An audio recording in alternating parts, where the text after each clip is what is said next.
Okay, pals, we're working on this Kia Hybrid here today. So, Lester, what did you have to do to get to the hybrid battery on this vehicle? You gotta take the complete rear seat out, the back seat, the seat you sit on, the whole instrument installation of stuff in the trunk, just to be able to get down to it. So now that you're down to the battery, will you lift it out through the trunk or through where the back seat sits? We'll pull it out the back of the trunk. Out the back of the trunk. Then you have to go in there and change all the components over? Yes, we gotta take the battery, which is down inside here. We gotta take all of this apart, pull the battery cell out, put a new battery cell in, hook everything back up.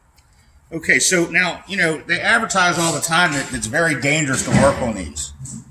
They're not that bad as long as you follow the precautions and let things discharge and dissipate. So that way, when you get down into it, everything is nice and safe. So once the capacitor is discharged, there's pretty much no risk of getting electrocuted. Correct, because you have a fuse that you have to. First thing I do is pull this baby out.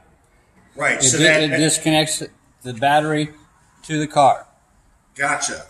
So if you have a hybrid, bring it to Pals. Obviously, we know what we're doing, and we can help you install that new battery. Hope to see you soon at Pals.